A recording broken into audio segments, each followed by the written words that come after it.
Columbia University student Parker De Deker.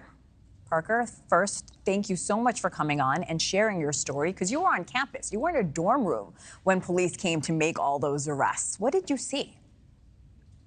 It was seeing this mass force of police officers on the street of New York, whether it was on Broadway or Amsterdam. I actually was arriving back to campus right as the shelter-in-place order was being sent out to students through our emergency services text system. And so I'm getting back to campus as I'm getting this and trying to make my way back into my dorm room and finding a place that I can stay and shelter in place. And you're seeing very loud cheers on the street from protesters. There's protests happening both on Broadway and 116th in front of the main gates of Columbia University. There are protests happening out on the main gates as well, on Amsterdam and 116th. And so you see a very large presence of individuals who are not associated or affiliated with the university, who are all coming out to have these protests. And then you see large police buses that are coming onto campus and swarming us.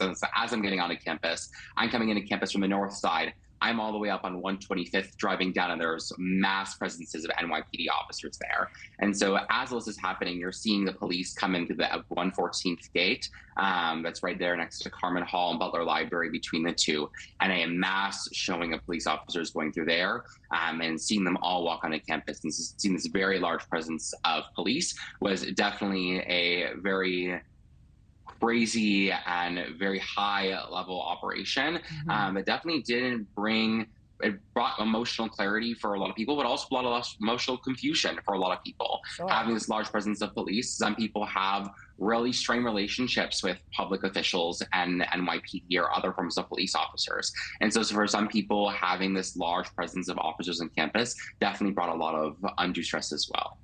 Did the university warn students that such a huge swath of law enforcement was coming onto campus? No, they did not. They have been very unclear about what their steps are taking. And I think everything has really been happening behind closed doors without overall guidance to students and support for us being able to know what exactly is going on.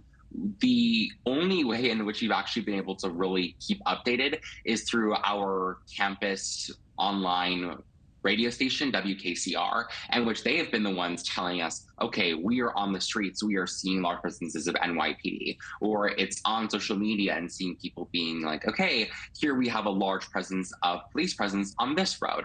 We are learning from this from outside sources, not even from our own university, which kind of just seems like a breach of the partnership between Columbia University and their students, in which we are deserving that transparency and level of knowledge from the university. But no, students were not aware of how large a presence would have been here until after the fact. What's the general consensus this morning? Are students relieved, Parker? I think we have a very divided campus right now, and that comes down for two reasons. I think you have the group of individuals who feel like their relationship with Columbia University and their trust has been completely violated. They think that bringing on the NYPD onto campus, just like they did in 1968 during the Vietnam War protests and protests against Harlem gentrification, they think that bringing on the NYPD into campus is the only representative of past issues of discrimination towards students, of public violence and different things. And so you have those students who believe that that's a violation of their trust. Then you have other students that feel a lot safer on campus today. A lot of students who feel a lot safer walking around on 116th and feel a lot safer walking around on Broadway, on Amsterdam. And I say that because there have been so many outside protesters who aren't even affiliated with the university that have been harassing and subjecting Jewish students and non-Jewish students to immense violence, including myself, whether it's harassment or verbal assault, or some students even physical violence. And so I think a lot of students feel that now that we have these outside protesters, or there's people who are literally occupying public spaces in our university, specifically buildings that are classrooms, a lot of students feel safer now because those non-affiliates are the ones that are bringing a lot of fear, especially because those ones are the ones we don't have a basis for knowing where they stand on a lot of things. We don't know what their background checks look like. We don't know where they stand, whereas Columbia students, they have a level of safety and ability for us to know, like they might be protesting, but they are still on university campuses, they're still scanning in, and so there's that level of acknowledged safety. But because of how many people were on campus that weren't affiliated with the university or with the protest, there was a lot of fear about who are these people that are on my campus right now.